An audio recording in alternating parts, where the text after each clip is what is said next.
Hello दोस्तों, स्वागत है आपका संकल्प एकेडमी के यूट्यूब चैनल पे। दोस्तों, हम लोग एक नए सीरीज की शुरुआत किए थे जिसका नाम था बिहार स्पेशल इरिटेरिया का ये तथ्य संग्रह जो है कि आपको बुक है।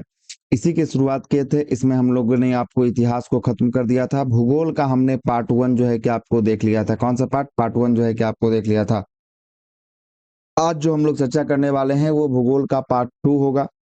क्या होगा? भूगोल का जो है कि आपको पार्ट 2 होगा, बिहार का भूगोल होगा। अफवाह तंत्र, इससे जो है कि आपको टॉपिक के साथ शुरुआत करेंगे, यहीं से जो है कि आपको अंत किए थे। तो आइए, इसमें जो है कि आपका टॉपिक है बिहार का अफवाह तंत्र। बिहार के नदियों के बारे में जो है कि आपको समझना है, जानना है इसके बारे में। आइए जरा इसकी शुरुआत जो है कि आपको करते हैं। बिहार के अफवाह तंत्र के बारे में जो है कि जरा सुनते हैं, देखते हैं। देखिएगा, बिहार के अफवाह तंत्र की दृष्टि से एक समृद्ध राज्य है और यहाँ नदियां एवं उनके सहायक नदियों का विस्तृत जो है कि आपको जाल होने वाला है। अफवाह तंत्र के आधार पे बिहार के नदियों में दो भागों में विभाजित जो है कि आपको किया गया है। एक जो है कि हिमालय से निकलने वाली नदी और एक पठारीय क्षेत्र से निकलने वाली नदी। अब आते हैं, जो हिमालय से निकलने वाली नदी होती हैं ये कैसा होता है, जरा इसके बारे में जरा देख लेते हैं। हिमालय से निकलने वाली जो नदी होती है ये सदा नीरा होती है, मतलब कि ये सालों भर जो है कि अपना जल को जो है कि आपको प्रवाहित करती है, मतलब सालों भर ये बहती है। और ये नदी हिमालय से जो निकलती है उत्तर दिशा से दक्षिण दिशा की ओर प्रभावित है कि आपको होती है। मतलब ये कहाँ से कहाँ, तो इसका डायरेक्शन होता है उत्तर से लेकर दक्षिण की ओर होता है। और ये नदी पूर्ववर्ती नदी है, मतलब पूर्ववर्ती का मतलब जब तक ये बिहार का निर्माण नहीं हुआ था उससे पहले भी ये नदियां जो है कि आपको बहती थी, है ना। आगे चलते हैं। और ये नदी बड़े बड़े जो है कि आपको डेल्टाओं का निर्माण करती है। ये नदी जो है कि आपको बाल अवस्था में जो है कि आपको होती है। ये मार्ग परिवर्तन और गोखुर झील बनाने वाली नदियां होती है और अत्यधिक जल ग्रहण संग्रहण करने के कारण इसमें बाढ़ का कारण जो है कि आपको बनता है। और एग्जाम्पल के लिए गंगा, गंडक, कोसी, महानंदा और बागमती इत्यादि नदी जो है कि आपको हिमालय क्षेत्र की नदी होने वाली है। अब आते हैं जरा पठारी क्षेत्र की नदी। ये जो है कि वर्षा पर आधारित नदी होती है। इसमें जब बारिश होता है तब फ्लो बढ़ जाता है, अन्यथा इसमें फ्लो कम रहता है।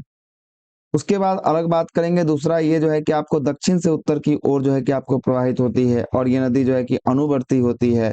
और ये डेल्टा जो है कि ये नदी जो है कि छोटे छोटे जो है कि आपको डेल्टा बनाती है। ये नदी जो है कि आपको प्रौढ़ अवस्था में जो है कि आपको रहती है। ये सीधी गमन करने वाली नदी होती है। इसके बाद जो है कि ये बाढ़ की कम संभावना होती है। इसमें सोन, पुनपुन, फल्गु, अजय इत्यादि नदी जो है कि आपको आने वाले हैं। यही जो है कि बिहार की नदियों का मैप होने वाला है। जरा इस मैप को जरा देखिएगा। ये है बिहार की नदी। सबसे पहले ये जो नदी देख रहे हैं ये गंगा नदी है, जो एकदम बिहार को बीचों बीच से काटते हुए आगे बढ़ती है ना। बिहार के उत्तर साइड में उत्तरी बिहार, दक्षिणी बिहार, दक्षिण साइड में दक्षिणी बिहार। उत्तर बिहार की बात करेंगे, इसमें आपको घाघरा देखने को मिलेगा, गंडक देखने को मिलेगा, बूढ़ी गंडक देखने को मिलेगा, बागमती देखने को मिलेगा, कमला देखने को मिलेगा, कोसी देखने को मिलेगा, मेची देखने को मिलेगा और महानंदा नदी देखने को मिलेगा। ये सब उत्तर बिहार की नदी है। कैसी नदी है? उत्तर बिहार की जो है कि आपको नदी होने वाला है। और नीचे में क्यूल देखिएगा, मोहना नदी हो गया, निरंजना, फल्गु नदी, पुनपुन नदी, सोन नदी, कर्मनासा नदी, ये सब दक्षिणी बिहार की नदी है। कैसी बिहार की नदी? दक्षिण बिहार की जो है कि आपको ये नदी होने वाली है। तो दक्षिण बिहार की नदी जो है कि आपको दक्षिण से इसका फ्लो कहाँ हो रहा है? उत्तर की ओर हो रहा है। लेकिन उत्तरी बिहार की नदी की बात करेंगे, ये उत्तर से फ्लो होकर कहाँ जा रहा है? दक्षिण की ओर जो है कि आपको जा रहा है। याद रखिएगा, इस बात से जो है कि प्रश्न पूछा भी जा चुका जो है कि आपको है। ठीक है, आगे चलते हैं, जरा आगे देखिएगा। गंगा नदी के उद्गम स्रोत की बात करेंगे। गंगा नदी गंगोत्री हिमानी से जो है कि आपको निकलती है, उत्तराखंड और बंगाल की खाड़ी में गिरती है। बिहार में यह नदी 445 किलोमीटर बहती है। घाघरा की बात करेंगे, तिब्बत से निकलती है, गंगा में जाकर मिलती है सारण के निकट। बिहार में यह नदी 83 किलोमीटर बहती है। गंडक की बात करेंगे, नेपाल से निकलती है, गंगा में जाकर मिलती है सोनपुर के समीप और ये बिहार में 260 किलोमीटर बहती है। बूढ़ी गंडक की बात करेंगे, सोमेश्वर पहाड़ी से निकलती है, गंगा में जाकर खगड़िया के पास मिलती है। 320 किलोमीटर बिहार में ये नदी बहती है। बागमती नदी की बात करेंगे, महाभारत श्रेणी से नेपाल से निकलती है, कोसी में जाकर ये मिल जाती है। 394 किलोमीटर जो है कि आपको बिहार में बहती है। कमला की बात करेंगे, महाभारत श्रेणी से निकलती है, नेपाल से कोसी में जाकर मिल जाती है। कोसी की बात करेंगे, गोसाईनाथ स्थान से जो है कि आपको निकलती है और कुर्सला कटिहार के क्षेत्रों में जो है कि आपको मिल जाती है गंगा से। और ये जो है कि आपको बिहार में 260 किलोमीटर जल जो है कि आपको बहती है। महानंदा की बात करेंगे पश्चिम बंगाल के दार्जिलिंग पहाड़ी से जो है कि आपको निकलती है और गंगा में जाकर जो है कि मालदा के निकट मिल जाती है। कर्मनाशा की बात करेंगे विंध्याचल पहाड़ी से निकलती है, विंध्य पहाड़ी से निकलती है और चौसा के मैदान में गंगा में जाकर मिल जाती है। सोन की बात करेंगे अमरकंटक की पहाड़ी से निकलती है मध्य प्रदेश से और गंगा में जाकर जो है कि आपको दानापुर के समीप जो है कि आपको मिल जाती है। पुनपुन की बात करेंगे झारखंड पलामू जिला से निकलती है और गंगा में जाकर फतुआ के निकट जो है कि आपको मिल जाती है। फल्गु निरंजना नदी की बात करेंगे छोटा नागपुर से जो है कि आपको निकलती है, पुनपुन नदी के साथ जो है कि आपको गंगा में जाकर मिल जाती है। अजय नदी की बात करेंगे ये जमुई से निकलती है और जो है कि आपको गंगा में पश्चिम बंगाल के समीप जो है कि जाकर मिलती है। क्यूल नदी की बात करेंगे हजारीबाग के झारखंड के हजारीबाग से निकलती है और गंगा में जाकर लखीसराय के निकट जो है कि आपको मिल जाती है। और सकरी नदी की बात करेंगे छोटा नागपुर के पठार से निकलता है और क्यूल नदी के साथ जो है कि आपको गंगा में प्रवाहित जो है कि आपको होता है। गंगोत्री हिमानी की बात करेंगे, गंगा में पहले बात कर लेते हैं गंगा नदी। गंगा नदी उत्तराखंड के गंगोत्री ग्लेशियर से जो है कि आपको निकलती है। कहाँ से निकलती है? गंगोत्री से निकलती है और इसकी लंबाई 2525 किलोमीटर है और ये बिहार में 445 किलोमीटर ये बहती है। देवप्रयाग में अलकनंदा और भागीरथी के संगम दोनों नदी मिलने के बाद इस नदी का नाम गंगा से जाना जाता है। गंगा नदी बिहार का सबसे प्रमुख जो है कि आपको नदी तंत्र का जो है कि आपको आधार है। गंगा नदी बिहार के बक्सर जिला के चौसा के समीप प्रवेश करती है और कटिहार एवं भागलपुर के समीप ये बहते हुए बिहार से पश्चिम बंगाल की ओर जो है कि आपको चली जाती है। और इस दौरान गंगा जो है कि बिहार के कितना जिला? तो बिहार के 12 जिला से होकर जो है कि आपको गुजरती है। सबसे अधिक जो है कि किस जिला से लंबाई गुजरती है? तो पटना से सबसे अधिक जो है कि लंबा गुजरती है। गंगा की सहायक नदियों में बात करेंगे घाघरा, गंडक, बूढ़ी गंडक, कोसी, सोन, पुनपुर आदि आदि नदियां बिहार में गंगा में मिलती है, जबकि महानंदा और अजय बिहार के बाहर जाकर गंगा में जो है कि आपको मिलती है। बांग्लादेश में इसे पद्मा कहा जाता है। अंततः बंगाल की खाड़ी में जाकर ये जो है कि आपको गिरती है। दूसरा है घाघरा नदी। घाघरा नदी की बात करेंगे ये मानसरोवर तिब्बत के पास से निकलती है और बिहार के सिवान जिला में प्रवेश करते हुए उत्तर प्रदेश और बिहार का सीमा क्षेत्र को बनाते हुए ये सारण जिला में गंगा नदी में जाकर मिल जाती है। इसे अन्य नाम सरयू के नाम से जाना जाता है। मैदानी भागों में गोगरा या करनाली जो है कि आपको नेपाल में कहा जाता है, इस नदी को जो है कि कहा जाता है। और इसकी सहायक नदी राप्ती, छोटी गंडक, शारदा, मैरी, सैती इसकी नदी होती है। गंडक नदी की बात कर लेते हैं। गंडक नदी को जो है कि आपको नारायणी जो है कि मैदानी भागों में कहा जाता है और सप्त गंडकी या शालिग्राम नेपाल के नाम से जो है कि आपको जाना जाता है नेपाल में। गंडक नदी का मुख्य जो है कि आपको शाखा धौलागिरी एवं अन्नपूर्णा श्रेणी को पार करते हुए गौर्ज बनाती है और बिहार के भैंसालोटन पश्चिमी चंपारण कांसालोटन भैंसालोटन पश्चिमी चंपारण में जो है कि आपको प्रवेश करती है। यह उत्तर प्रदेश और बिहार के बीच 45 किलोमीटर तक जो है कि आपको बहती है, सीमा को बनाती है। और इसकी सहायक नदी की बात करेंगे काली गंडक, त्रिशूली गंडक, बूढ़ी गंडक इसकी सहायक नदी है और इसमें मिलने वाला जो है कि गोल गोल काले पत्थर को ही शालिग्राम जो है कि आपको कहा जाता है। क्या कहा जाता है? शालिग्राम कहा जाता है।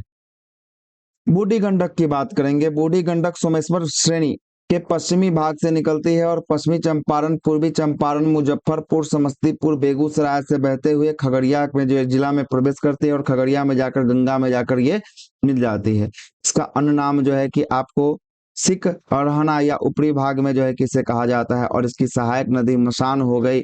मसान के बाद जो है कि आपको बालोर नदी हो गई, तियोर नदी हो गई, धनौती नदी जो है कि इसकी सहायक नदियों में से एक जो है कि आपको होने वाला है।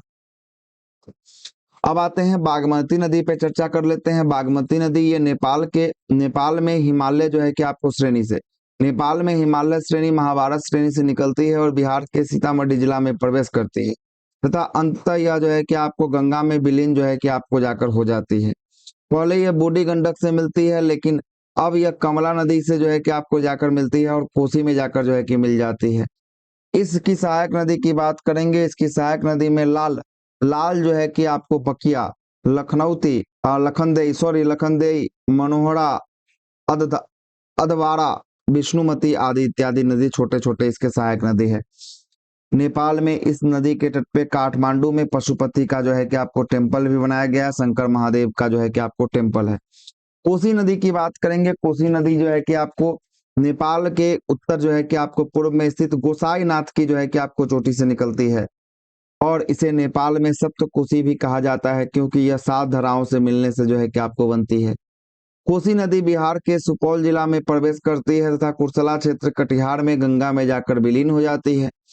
कोसी अपने जो है कि मार्ग बदलने एवं बाढ़ के कारण कुख्यात है, इसलिए इसे बिहार का शोक या बिहार का अभिशाप भी कहा गया है। किस नदी को? कोसी नदी को कहा गया है।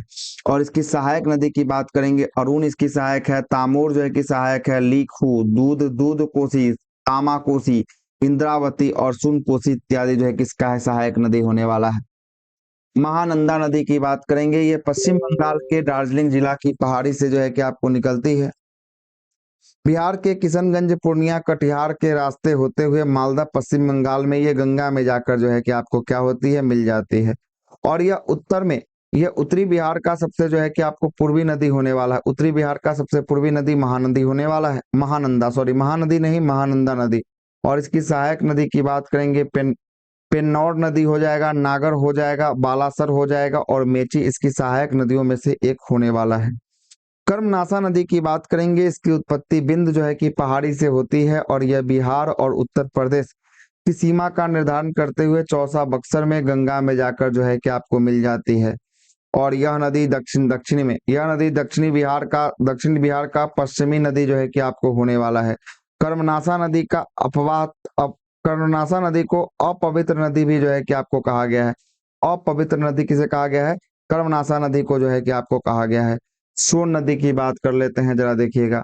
यह मध्य प्रदेश के अमरकंटक की मैकाल श्रेणी से निकलती है और यह रोहतास जिला बिहार और गढ़वा जिला झारखंड के बीच जो है कि बिहार में प्रवेश करती है।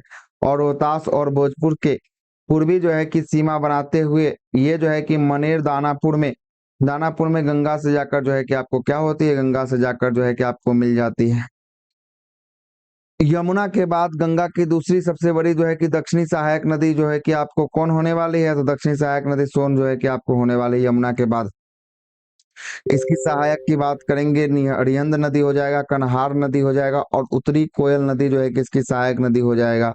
और सोन नदी पर डेहरी बांध रोहतास में, इंदिरापुरी बैराज रोहतास में, वान सागर बांध मध्य प्रदेश में स्थित है। सोन नदी पर बने नहरों में रोहतास भोजपुर को एक सूक्ष्म मैदान क्षेत्र में बिहार का मुख्य चावल उत्पादक क्षेत्र जो है कि आपको बनाया गया है।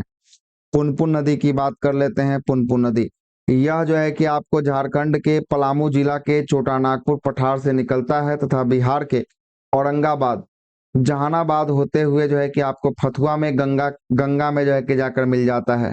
और इसकी प्रमुख सहायक नदी की बात करेंगे, इसकी प्रमुख सहायक नदी मोरहर नदी हो जाएगा, मादर नदी हो जाएगा और दर्रा नदी जो है कि आपको हो जाएगा, दर्रा नदी आदि हो जाएगी। और यह दक्षिणी बिहार की दूसरी सबसे प्रमुख नदियों में से एक होने वाला है। फल्गु नदी की बात करेंगे, ये हजारीबाग के पठार से निकलने वाली नदी है। इसे जो है कि आपको लीलांजना या जो है कि आपको निरंजना के नाम से तथा मोहना के नाम से जो है कि मिलने पर बनती है। और अंततः यह गया से होते हुए पुनपुन नदी में जाकर मिल जाती है और यह गंगा की उपनदी जो है कि आपको होने वाली है। किसकी उपनदी है? गंगा की जो है कि उपनदी जो है कि आपको होने वाली है। और गया में विष्णुपथ की मंदिर की बात करेंगे, विष्णुपथ मंदिर इसी के जो है कि किनारे स्थित होने वाला है और यहीं पर पितृपक्ष के दौरान लाखों श्रद्धालु हिंदू जो है कि आपको तीर्थ यात्रा के लिए जो है कि आपको आते हैं। फल्गु नदी पर बिहार का सबसे बड़ा रबर जो है कि आपको डैम बनाया गया है, जिसका नाम है गया जी डैम जो है कि आपको बनाया गया है। और फल्गु नदी के किनारे गौतम बुद्ध को ज्ञान की प्राप्ति जो है कि आपको हुई थी। बिहार के नदियों के किनारे बसा शहर की बात करेंगे, पटना जो है कि गंगा के किनारे, मोकामा गंगा के किनारे, मुंगेर गंगा के किनारे, भागलपुर गंगा के किनारे, बक्सर गंगा के किनारे, छपरा घाघरा के किनारे, हाजीपुर गंडक के किनारे। वही सोनपुर की बात करेंगे, सोनपुर गंडक, मुजफ्फरपुर बूढ़ी गंडक, खगड़िया जो है कि आपको बूढ़ी गंडक, समस्तीपुर बूढ़ी गंडक, दरभंगा जो है कि बागमती, है ना। गया की बात करेंगे फल्गु और जो है कि फतुहा की बात करेंगे पुनपुन नदी के किनारे बसा हुआ है। बिहार की नदी घाटी परियोजना की बात कर लेते हैं, जरा समझिएगा। जल प्रबंधन के उद्देश्य से बिहार में 3 बहुउद्देशीय नदी परियोजना का निर्माण किया गया है। इन परियोजनाओं में बाढ़ को नियंत्रण करने के लिए, सिंचाई प्रबंध के लिए, जल संरक्षण के लिए, पर्यटन परिवहन के लिए, ऊर्जा उत्पादन आदि को लक्षित जो है कि आपको किया गया है। बिहार में बहुउद्देशीय परियोजना की बात करेंगे, बहुउद्देशीय परियोजना में सोन परियोजना, गंडक परियोजना और कोसी परियोजना रहने वाला है। सोन परियोजना की बात कर लेते हैं। सोन परियोजना का निर्माण 1874 ईस्वी में डेहरी रोहतास में जो है कि आपको किया गया था। यह बहुउद्देशीय नदी परियोजना बिहार की सबसे बड़ी और बिहार की सबसे पुरानी एवं जो है कि आपको प्रथम नदी घाटी परियोजना जो है कि आपको होने वाली है। डेहरी में जो है कि आपको डेहरी में बारोन के पास जो है कि सोन नदी पर बांध बनाकर जो है कि बना 2 नहरों के किनारे से जो है कि आपको निकाला गया हुआ है। इसमें जो है कि एक निकाला है पूर्वी नहर, पूर्वी सोन नहर। इस नहर में औरंगाबाद, गया, जहानाबाद, अरवल, पटना तक सिंचाई जो है कि आपको होती है। और दूसरा है पश्चिमी जो है कि सोन नहर। इस नहर से रोहतास, कैमूर, बक्सर, भोजपुर इत्यादि में जिलों में सिंचाई जो है कि आपको होती है। सोन नहर में 2 जल विद्युत परियोजना केंद्र भी बनाया गया है, जिसमें डेहरी जल विद्युत परियोजना केंद्र 6.6 जो है कि मेगावाट का, दूसरा है बारोन जल विद्युत केंद्र जो है कि 3.3 मेगावाट का स्थापित जो है कि आपको किया गया। अगला है गंडक बहुउद्देशीय परियोजना की बात कर लेते हैं। किसका? गंडक बहुउद्देशीय परियोजना। देखिएगा गंडक परियोजना के बारे में क्या बोल रहा है। गंडक परियोजना भारत और नेपाल की संयुक्त परियोजना है। इसका लाभ बिहार और उत्तर प्रदेश एवं नेपाल को मिलता है। गंडक परियोजना जो है कि सन 1959 ईस्वी में नेपाल के साथ समझौता हुआ था और इस पर परियोजना प्रकार 1960 से जो है कि आपको शुरुआत हुआ था। इस परियोजना के अंतर्गत भारत नेपाल सीमा पे भैंसा लोटन के पास गंडक नदी पर बांध बनाकर जो है कि जलाशय का निर्माण किया गया है और यह बैराज बांध वाल्मीकि नगर के पास त्रिवेणी संगम से निर्मित है। गंडक परियोजना के जलाशय से पूर्व एवं पश्चिम की ओर नहरें निकाली गई है। पूर्वी गंडक नहर और पश्चिमी गंडक नहर निकाले गई है। पूर्वी नहर से 3 जो है कि भागों में विभक्त किया गया है, जिसमें पहला तिरहुत का, दूसरा त्रिवेणी का, तीसरा जो है कि आपको द्रोण नहर के नाम से जो है कि आपको जाना जाता है। तिरहुत, त्रिवेणी और द्रोण नहर से पश्चिमी चंपारण, पूर्वी चंपारण, मुजफ्फरपुर, वैशाली इत्यादि जिलों में सिंचाई जो है कि आपको किया जाता है। जबकि पश्चिमी जो है कि आपको जलाशय से नेपाल से होकर जो है कि आपको निकलता है और ये नेपाल में सिंचाई के अतिरिक्त इसके निकलने वाली सहायक नहरों में उत्तर प्रदेश के गोरखपुर, देवरिया और बिहार के सिवान और सारण में भी जो है कि आपको सिंचाई होता है। इस परियोजना के तहत पूर्वी नहर में 15 जो है कि आपको मेगावाट जल विद्युत जो है कि आपको केंद्र स्थापित है। इस प्रकार जो है कि आपको विद्युत जो है कि आपको केंद्र पश्चिमी जो है कि नहर के नाम से भी जो है कि आपको जाना जाता है। आगे कौन सा है? आगे देखिएगा, आगे बोलता है कोसी जो है कि आपको सिंचाई परियोजना। कोसी सिंचाई परियोजना भारत और नेपाल की संयुक्त परियोजना है। इस परियोजना का जो है कि स्थापना 1953 में किया गया था। इस परियोजना को 1954 में लागू हुआ था और इस परियोजना के तहत हनुमान नगर बांध बनाकर नेपाल में जलाशय का निर्माण जो है कि किया गया था और यह परियोजना 1965 ईस्वी में जो है कि पूर्ण होकर बनके तैयार हुआ था।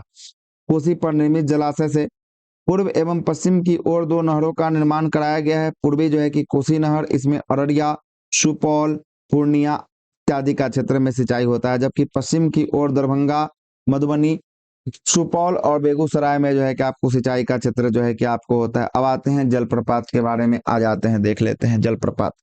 आइएगा,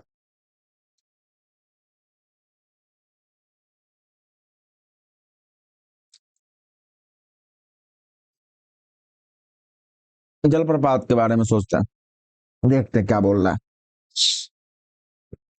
जब नदियां ढाल में मास जो है कि परिवर्तन आने के कारण जब तीव्र जो है कि वेग से पहाड़ से नीचे गिरती है, उसे ही जलाशय या झरना के नाम से जानते हैं या जलप्रपात के नाम से जानते हैं।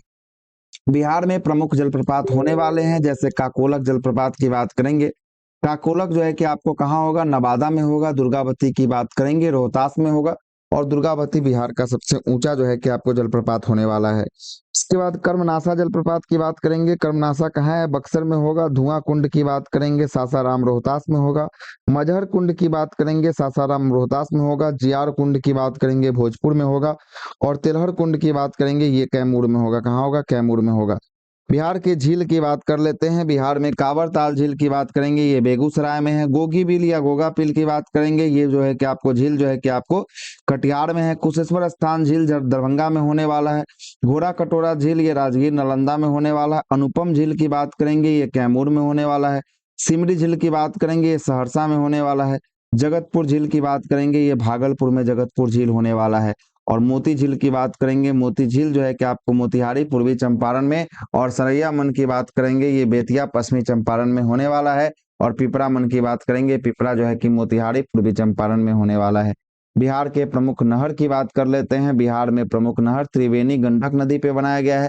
तिरहुत नहर जो है कि गंडक नदी पे बनाया गया है, और दोन नहर जो है कि आपको गंडक नदी पे बनाया गया है। और इससे लाभान्वित होने वाला जिला कौन है, तो पूर्वी चंपारण है, पश्चिमी चंपारण है, मुजफ्फरपुर और वैशाली जो है कि आपको जिला होने वाला है। पूर्वी कोसी नहर जो है कि कोसी पर, और पश्चिमी कोसी नहर जो है कि आपको पश्चिमी कोसी पर ही होने वाला है। पूर्वी कोसी नहर से अररिया, सुपौल और पूर्णिया होता है, जबकि पश्चिमी कोसी नहर से दरभंगा, मधुबनी और जो है कि आपको सुपौल जो है कि आपको जो है कि लाभान्वित होता है। राजपुर जो है कि नहर की बात करेंगे, ये भी कोसी पे बनाया गया है। इससे सहरसा, मधेपुरा और बेगूसराय जो है कि लाभान्वित होता है। और पूर्वी सोन नहर से सोन नदी प्रभावित होता है, सोन नदी पे होता है। और औरंगाबाद, जहानाबाद, पटना, गया और अरवल का क्षेत्र से जो है कि आपको पूर्वी सोन जो है किया है। और पश्चिमी सोन की बात करेंगे, ये भी सोन नदी पे है। रोहतास जो है भोजपुर, कैमूर और बक्सर जिला को लाभान्वित करता है।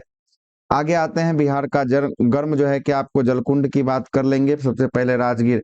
राजगीर में ब्रह्मकुंड जो होने वाला है, जो बिहार का सबसे जो है कि गर्म जलकुंड हो जाएगा ब्रह्मकुंड। इसके बाद सप्तधारा हो जाएगा, मखदूम कुंड हो जाएगा, गौमुख जो है कि कुंड हो जाएगा, शुद्ध कुंड हो जाएगा, नानक कुंड हो जाएगा। ये सब बिहार का जो है कि आपको क्या होने वाला है, तो बिहार का गर्म जलकुंड जो है कि आपको होने वाला है। वही मुंगेर की बात कर लेते हैं। मुंगेर में लक्ष्मण कुंड हो जाएगा, रामेश्वर कुंड हो जाएगा, जन्म कुंड हो जाएगा, श्रृंगार जो है कि ऋषि कुंड हो जाएगा, पंच पंच जो है कि आपको तरकुंड हो जाएगा। ये सब जो है कि आपको मुंगेर का। उसके बाद सीता कुंड, ऋषि कुंड, भीम कुंड और भराड़ी कुंड जो है कि आपको कहाँ का होगा, ये सब का सब जो है कि आपको मुंगेर का होगा। वही गया की बात करेंगे, गया में अग्नि कुंड जो है कि आपको होगा, गया में होगा। अब आते हैं बिहार की मिट्टी के ऊपर, जरा चर्चा कर लेते हैं कि बिहार का मिट्टी क्या है।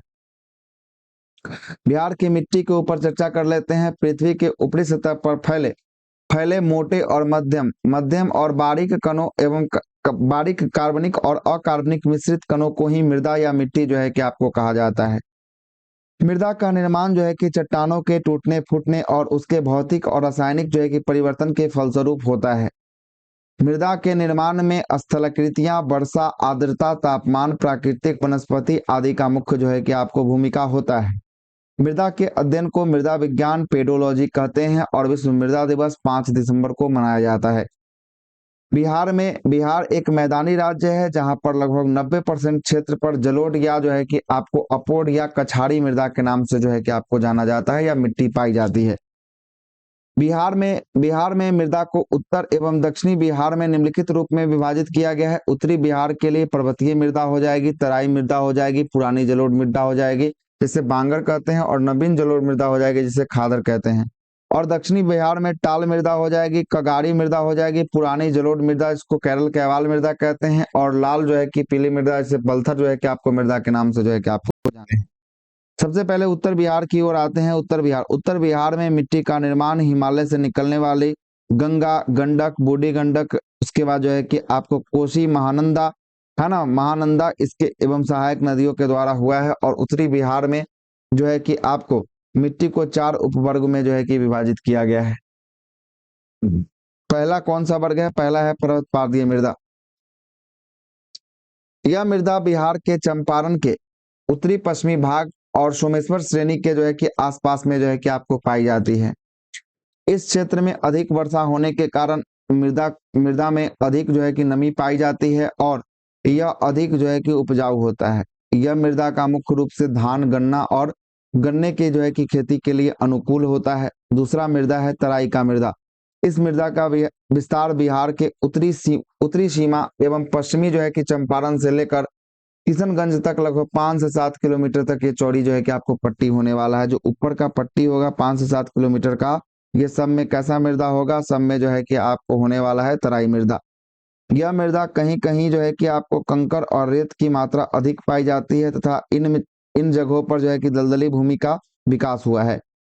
इस मिट्टी में हल्के जो है कि भूरे या पीले रंग के होते हैं, और यह मिट्टी जो है कि आपको धान, पटसन, गन्ना की खेती के लिए अनुकूल जो है कि आपको होता है।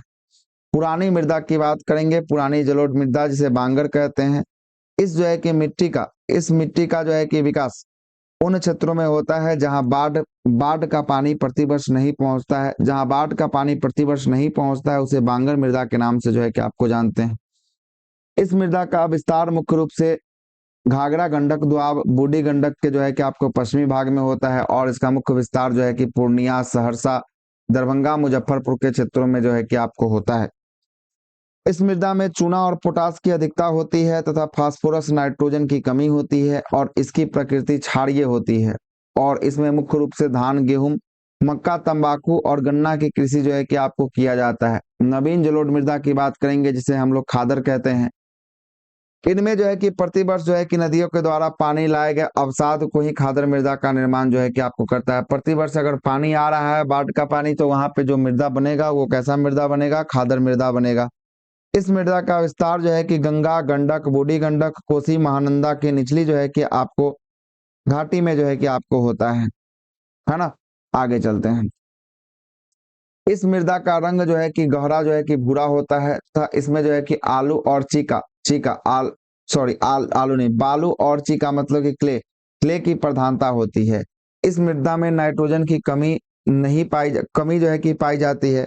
इस मृदा में अत्यधिक उर्वरक जो है कि आपको होता है, जिसमें पर्याप्त जो है कि सिंचाई होने पर धान, गेहूं, जूट, मक्का आदि का पैदावार जो है कि आपको अधिक जो है कि आपको होता है ना। आते हैं दक्षिणी बिहार की मृदा के ऊपर चर्चा कर लेते हैं। दक्षिणी बिहार की मृदा की बात कर लेंगे। दक्षिणी बिहार की मृदा का विस्तार गंगा नदी एवं छोटा नागपुर के पठारीय जो है कि आपको पठार के मध्य जो है कि आपको है। और मिट्टी की संरचना के आधार पर दक्षिणी बिहार की मृदा को 4 भागों में वर्गीकृत किया गया है। कितने भागों में? 4 भागों में। पहला है टाल मृदा। टाल मृदा की बात करेंगे। टाल निम्न जो है कि भूमि का क्षेत्र होता है। कौन? टाल जो है कि आपको निम्न भूमि का क्षेत्र होता है, जो वर्षा ऋतु में जल जो है कि आपको प्लावित रहता है। टाल मिट्टी का विस्तार गंगा के दक्षिणी तट पे बक्सर से लेकर भागलपुर तक 8 से 10 किलोमीटर तक ये चौड़ी पट्टी होती है। यह मिट्टी मोटे कण वाले जो है कि आपको धूसर रंग एवं जो है कि भारी जो है कि आपको मिट्टी होता है। इस मिट्टी में रबर की फसलें अच्छी होती है और इस क्षेत्र में जो है कि आपको दलहन उत्पादन के लिए जो है कि आपको प्रसिद्ध जो है कि आपको होता है। कगाड़ी मृदा की बात करेंगे। कगाड़ी मृदा गंगा नदी के दक्षिणी तट एवं सोन, फल्गु, पुनपुन, क्यूल नदी के किनारे पर इस मृदा का विस्तार है और इसकी उर्वरक जो है कि शक्ति बहुत कमजोर जो है कि आपको होती है, शक्ति कुछ कमजोर होती है। और यह जो है कि आपको मिट्टी मोटे अनाज, सब्जी उत्पादन के लिए जो है कि आपको जाना जाता है कगाड़ी मृदा, है ना। और इस मृदा में उगाए जाने वाले प्रमुख जो है कि आपको फसलें दाल हो गया, सरसों हो गया और मिर्च जो है कि आपको उगाई जाती है। पुरानी जलोढ़ मृदा की बात करेंगे। पुरानी जलोढ़, इसे केरल कवाल मृदा के नाम से जो है कि आपको जानते हैं। इस मृदा का विस्तार बक्सर, उत्तरी गया, पटना, नालंदा, मुंगेर से लेकर भागलपुर तक जो है कि फैला हुआ है।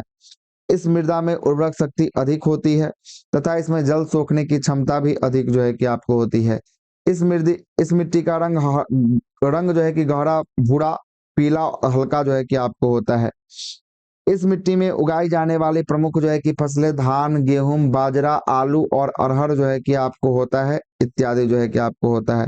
लाल पीली इसे बलथर मृदा के नाम से जानते हैं। पश्चिम में कैमूर श्रेणी के निकट एवं पूर्व में राजमहल की पहाड़ी उच्च भूमि तक जो है कि 8 से 15 किलोमीटर तक चौड़ी एक पट्टी इस मृदा का विस्तार है ना। आगे चलते हैं। यह जो है कि आपको मृदा जो है कि जमुई, मुंगेर, खड़गपुर की पहाड़ी क्षेत्र, बांका, नवादा, औरंगाबाद के पठारी क्षेत्र में पाई जाती है। इस मिट्टी में जो है कि रेत और कंकर की बहुलता जो है कि आपको होती है और इसकी उर्वरक शक्ति काफी जो है कि कम होती है। इस मिट्टी में जल संग्रहण करने की क्षमता कम जो है कि आपको होती है। लौह तत्व की प्रधानता के कारण यह लाल रंग का होता है तथा इसकी प्रकृति अम्लीय होती है। इस मिट्टी में मक्का, ज्वार, बाजरा, अरहर, मोटे अनाज की कृषि उपजाऊ जो है कि आपको होती है। अन्य महत्वपूर्ण बातें की बात करेंगे। अन्य महत्वपूर्ण बातें में लाल जो है कि आपको लाल बलुई मृदा मृदा जो है कि यह मिट्टी कैमूर एवं रोहतास के पठारी क्षेत्रों में जो है कि आपको पाई जाती है। और इस मिट्टी में बालू और लेटराइट जो है कि मृदा का अंश भी पाया जाता है। इस मिट्टी में मुख्य रूप से जो है कि आपको ज्वार, बाजरा, मक्का और मोटे अनाज जो है कि उपजाए जाते हैं। किसमें? इसमें जो है कि आपको उपजाए जाते हैं। आगे आते हैं वन्यजीव अभ्यारण्य के ऊपर चर्चा कर लेते हैं। आइएगा। वन्य जीव अभ्यारण्य की बात करेंगे। बिहार जो है कि एक मानसून प्रदेश है। बिहार कैसा प्रदेश है? बिहार जो है कि एक मानसून प्रदेश जो है कि आपको होने वाला, 1 मिनट थोड़ा जूम आउट कर लेते हैं। बिहार एक मानसून प्रदेश है। यहाँ पर जो है कि यहाँ मुख्य रूप से मानसून पर्णपाती वन जो है कि पाए जाते हैं, और इन पर्णपाती वन में इसकी विशिष्टता के आधार पर 2 भागों में बांटा गया है। आर्द्र जो है कि पर्णपाती वन और सूक्ष्म पर्णपाती वन जो है कि आपको बांटा गया है। आर्द्र पर्णपाती वन किसे कहते हैं, जरा देखिएगा। आर्द्र पर्णपाती वन वे वन उस क्षेत्र में पाए जाते हैं जहां पे वर्षा 120 सेंटीमीटर से अधिक होती है, इसे आर्द्र पर्णपाती वन कहा जाता है। और बिहार में आर्द्र पर्णपाती वन किशनगंज, पश्चिमी चंपारण के वाल्मीकि नगर तथा नेपाल के सीमावर्ती क्षेत्र में पाया जाता है। और ऐसे वन में साल, समेल, जामुन, सागवान इत्यादि के वृक्ष मिलते हैं। और इसका अतिरिक्त इन वनों में सबई घास, हाथी घास और जो है कि आपको नरकट, बेत आदि की लकड़ियां जो है कि आपको पाई जाती है। सूक्ष्म जो है कि पर्णपाती वन की बात करेंगे। ये वन उन क्षेत्रों में पाया जाता है जहां पे वर्षा जो है कि आपको औसतन 120 सेंटीमीटर से कम होती है। और बिहार के अधिकांश भागों में इसी प्रकार का वन जो है कि आपको पाया जाता है। कैसा वन? सूक्ष्म पर्णपाती वन जो है कि आपको पाया जाता है। ये बिहार के कैमूर के पहाड़ी, मुंगेर, जमुई, बांका इत्यादि के क्षेत्र में पाए जाते हैं। और इन क्षेत्रों में शीशम, अमल जो है कि ताश, साल और खैरा, महुआ है ना, पलाश, जामुन इत्यादि, बांस इत्यादि का वृक्ष जो है कि आपको पाया जाता है। बिहार का वन्यजीव अभ्यारण्य की बात करेंगे। बिहार में कुल राष्ट्रीय उद्यान, 1 राष्ट्रीय उद्यान है और कुल 12 वन्यजीव अभ्यारण्य होने वाले हैं। एक राष्ट्रीय उद्यान कौन है? वाल्मीकि नगर राष्ट्रीय उद्यान, जो पश्चिमी चंपारण में होने वाला है, और यह बिहार का एकमात्र राष्ट्रीय उद्यान होने वाला है। और इसमें जो है कि बिहार में जो है कि सबसे जो है कि घने वन जो है कि आपको पाए जाते हैं। दूसरा है भीम एवं भीम वन वन्यजीव अभ्यारण्य, ये मुंगेर में होने वाला है। 681 वर्ग किलोमीटर क्षेत्र तक ये फैला है। इसमें तेंदुआ, भालू, सुअर, मगरमच्छ के लिए जो है कि ये प्रसिद्ध होने वाला है, भीम बांध वाला। तीसरा है गौतम जो है कि आपको बुद्ध पक्षी अभ्यारण्य, ये गया का है, 269 वर्ग किलोमीटर में ये फैला हुआ है। चौथा कांवर ताल झील वन्यजीव अभ्यारण्य की बात करेंगे, ये बेगूसराय में है, 63 वर्ग किलोमीटर क्षेत्र में फैला हुआ है। साइबेरियन पक्षी का आश्रय स्थल है। और रामसर स्थल में भी इसको शामिल किया गया, एकमात्र रामसर स्थल बिहार का होने वाला है। पांचवा बात करेंगे कैमूर वन्यजीव अभ्यारण्य, रोहतास में है, 1784 वर्ग किलोमीटर क्षेत्र में फैला हुआ है। बिहार का सबसे बड़ा वन्यजीव जो है कि आपको अभ्यारण्य होने वाला है, कैमूर वन्यजीव अभ्यारण्य। अगला है नागा। नागा जो है कि सॉरी नागी जो है कि आपको बांध पक्षी अभ्यारण्य की बात करेंगे। नागा नटकी जो है कि आपको कहाँ है? तो ये जमुई में जो है कि आपको होने वाला है ना, जमुई में। और नागी जो है कि सबसे छोटा जो है कि आपको होने वाला है। कौन? नागी जो है कि आपको सबसे छोटा जो है कि आपको होने वाला है। अगला है पंत वन्य जीव अभ्यारण्य, नालंदा राजगीर में है, 35.84 वर्ग किलोमीटर पर यह फैला हुआ है। उदयपुर वन्य जीव अभ्यारण्य की बात करेंगे, पश्चिमी चंपारण में जो है कि आपको होने वाला है, उदयपुर। वाल्मीकि नगर वन्यजीव अभ्यारण्य की बात करेंगे, ये वाल्मीकि नगर में जो है कि अभ्यारण्य, ये जो है कि पश्चिमी चंपारण में होने वाला है। बिहार का एकमात्र एकमात्र बाघ आचरण जो है कि आपको इसके अंदर जो है कि आपको है, वाल्मीकि नगर के अंदर में बाघ जो है कि आपको पाया जाता है। और अगला है कुशेश्वर स्थान पक्षी वन्यजीव अभ्यारण्य, ये जो है कि साइबेरिया पक्षी के आश्रय के लिए, मतलब यहाँ पर साइबेरियन पक्षी क्या होता है? आता है। और अगला है विक्रमशिला जो है कि आपको डॉल्फिन वन्यजीव अभ्यारण्य, भागलपुर में है। और ये गंगा गंगा नदी में जो है कि मुंगेर से भागलपुर तक का जो है कि आपको क्षेत्र है। और भारत का पहला डॉल्फिन अभ्यारण्य के लिए जो है कि आपको प्रसिद्ध है। बरेला सरीम अली पक्षी अभ्यारण्य की बात करेंगे, ये कहाँ है? वैशाली में जो है कि आपको होने वाला है। तो यहीं तक रखते हैं। इससे आगे वाला जो पार्ट 3 आएगा, उस पार्ट 3 में हम लोग जो है कि बात करेंगे बिहार का वन स्थिति रिपोर्ट 2021 को जो है कि हम लोग देखेंगे। और वहां से जो है कि आपको बिहार का भूगोल का पार्ट 3 जो है कि आपको कंटिन्यू हम लोग करेंगे। तो चलिए इसी के साथ इस सेशन की यहीं पे समाप्ति करते हैं। अगर वीडियो अच्छा लगा हो तो लाइक शेयर सब्सक्राइब जरूर कीजिएगा, और अपने अपने ग्रुपों में थोड़ा सा शेयर कीजिएगा, क्योंकि ये नया चैनल है ना। तो आप लोग का सहायता हमें बहुत चाहिए, तभी जाकर जो है कि हम आगे बढ़ पाएंगे। इसलिए सभी लोगों से अनुरोध है कि 5-5 सब्सक्राइबर को जो है कि आप लोग कम से कम बढ़ाइए इस जो है कि चैनल पे। तब जो है कि जाकर बहुत सारा कंटेंट को हम अभी प्रस्तुत करने वाले हैं। बहुत सारे पुस्तकों का डिस्कशन यहाँ पे करवाएंगे, एक एक करके जो है कि आपको सब कुछ मिलेगा। और बहुत सारा जो है कि आपको प्ले लिस्ट में जो है कि वीडियो बना हुआ है, डाला हुआ है, आप लोगों से अनुरोध है कि जाकर उसे देखिएगा, बहुत अच्छा लगेगा। ज्योग्राफी का हो, हिस्ट्री का हो, पॉलिटी का हो, सब कुछ का जो है कि आपको डाला हुआ है, देखिएगा एक बार जरूर। चलिए इसी के साथ सेशन की समाप्ति करते हैं। सभी को जय हिंद,